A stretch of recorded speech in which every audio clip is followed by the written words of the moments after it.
Depuis que quelques fabricants m'envoient des couteaux qui m'intéressent, et d'autres un petit peu moins d'ailleurs, et que je ne suis plus obligé de les acheter, je choisis souvent des modèles chers. Bah oui, pourquoi je roulerai en Renault si je peux rouler en Mercedes, je vous pose la question. Je vous demande pas de réponse par contre. Donc je suis devenu ce qu'on appelle un youtubeur de luxe, et comme dernièrement j'ai surtout présenté des couteaux assez chers, donc avant d'aller m'installer à Dubaï comme tous mes collègues influenceurs de luxe, pour me faire pardonner, je vais vous présenter un petit couteau vraiment pas cher, et que je trouve très sympatoche. Et qui j'espère vous plaira. Bonjour à tous, vous êtes sur la chaîne Le Goût du Luxe.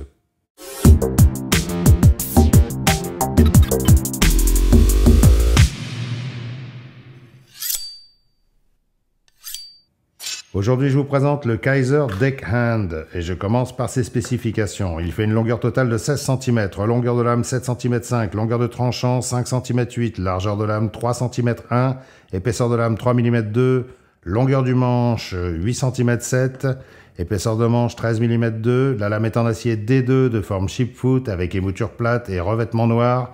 Les plaquettes de manche sont en micarta avec liners en G10. La construction est plate semelle. Son poids est de 103 grammes seul et 138 grammes avec son excellent étui Kydex et le clip ceinture.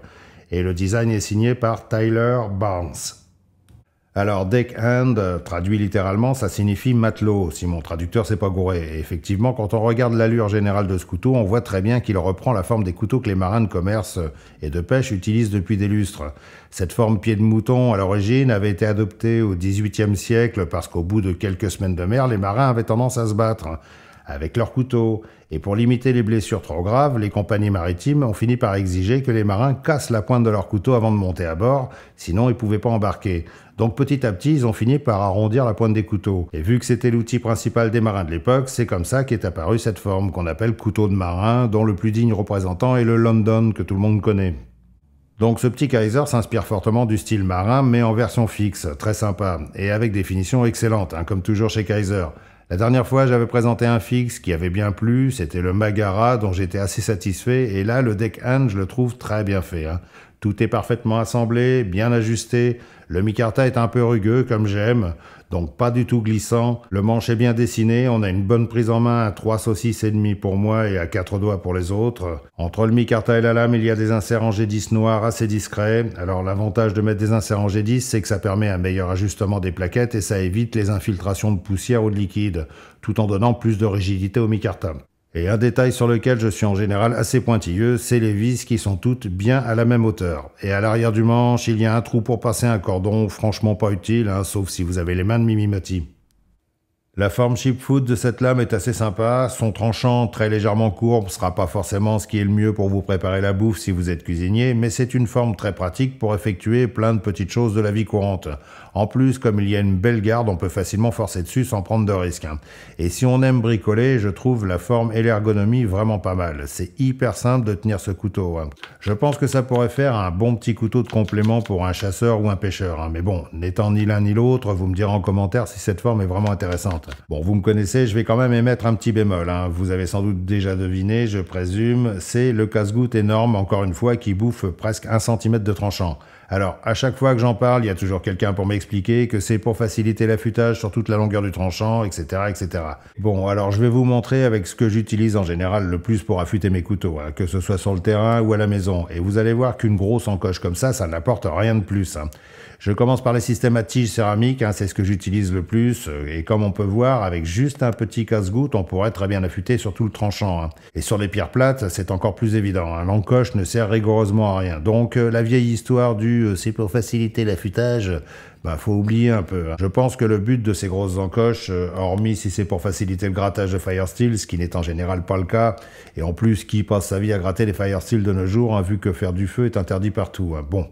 Je pense que c'est surtout par souci d'esthétique. Les designers doivent trouver ça plus joli, et ce qui est loin d'être mon cas d'ailleurs. Ça m'aurait pas choqué du tout de voir le tranchant arriver jusqu'à la garde, et ça aurait pas, enlaidi ce couteau. Quoi qu'il en soit, ce couteau est agréable et facile à utiliser, et l'acier D2 est largement suffisant pour ce à quoi il est destiné, c'est-à-dire à être porté sur soi comme un EDC, régulièrement, tant que c'est possible, soit à la ceinture ou en tour de cou.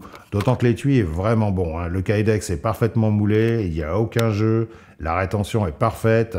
Quand on entre le couteau, on a un beau claquement bien rassurant et le clip de ceinture fourni est très bien foutu, et assez large pour laisser passer des ceintures de plus de 5 cm, ce qui est en général la largeur des ceinturons militaires. En plus, il est totalement démontable et on peut le remplacer par un ulti-clip comme ceci ou par un système de type Tech-Lock comme ça. Parce qu'une fois n'est pas coutume, les écartements sont bons, youpi. En conclusion, je trouve ce Deck Hunt très sympa. D'ailleurs, quand je l'ai aperçu sur les réseaux les premières fois, il m'a tout de suite plu. Et j'avais envie de vous le montrer parce qu'en plus d'être de bonne qualité et bien solide, il a une bonne bouille qui fait pas peur. Et j'en ai déjà parlé plusieurs fois, mais cette forme de lame, en général, n'effraie pas trop les gens, comme le ferait par exemple une forme clip point comme ça, ou spear point.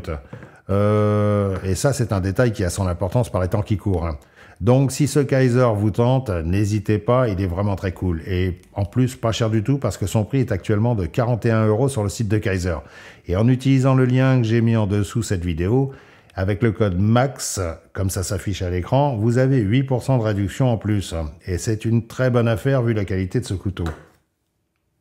Voilà, j'en ai terminé avec cette petite revue, mais avant de vous quitter, j'en profite pour aborder un sujet qui, j'en suis persuadé, va en agacer quelques-uns, mais bon, j'ai l'habitude. Si vous voulez des sujets tout doux, tout mièvres et qui ne heurtent personne, il y a d'autres chaînes pour ça. Ce que je vais dire s'adresse surtout à ceux qui aiment la France, donc les autres, vous pouvez partir, ça va pas vous intéresser. Alors, à moins que vous viviez dans une grotte ou une maison sans aucune liaison avec le monde extérieur, si c'est le cas, ça vous concerne pas puisque vous regardez pas YouTube, vous êtes probablement au courant que notre cher président a fait un caca nerveux en dissolvant l'Assemblée nationale après les élections européennes et en annonçant des nouvelles élections législatives pour la fin du mois, c'est-à-dire ce week-end et le week-end suivant. Alors, si vous avez un peu écouté les infos, vous avez entendu tous les messages d'alerte vous expliquant que ça y est, c'est le retour de la peste brune, les nazis envahissent la France, on va entendre les claquements des bottes sur les pavés, c'est la fin de tous vos droits, de votre civilisation, la France va être dévastée par des nuages de sauterelles, etc., etc. Il y aura des ouragans et on vous annonce les 12 plaies d'Égypte. Ça, c'est si la coalition de droite arrive en tête, parce que sinon, si c'est la coalition de gauche, alors là, vous allez avoir tous vos salaires qui vont être augmentés, il n'y aura plus de policiers dans les rues, bon, enfin bref. Bon, je vais vous donner mon sentiment profond, bien que vous vous en doutez probablement. Je pense que c'est surtout une excellente occasion de se débarrasser de la bande de tocards qui gouverne la France depuis 7 ans, et qui l'a plongé dans les emmerdements que vous avez sans doute remarqué. Je rappelle les gilets jaunes, plus les casseurs et les pilleurs de commerce dans les rues pendant 1 an, ce qui a conduit au saccage de l'Arc de Triomphe quand même, on n'avait jamais vu ça.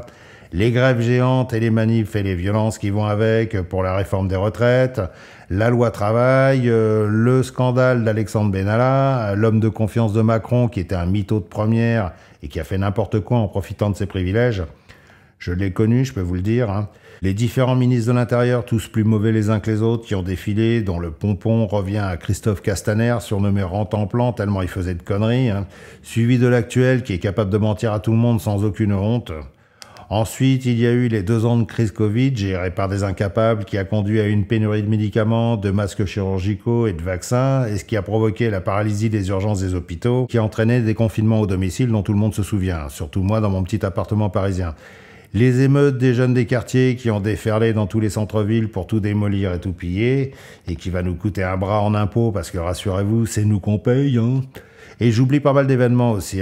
La liste des conneries qu'a fait ce gouvernement est longue. Et je ne cite pas l'incendie de Notre-Dame, qui est quand même un curieux hasard, pour que ça se produise sous le mandat de Macron, en pleine période de contestation. Je dis ça, je dis rien.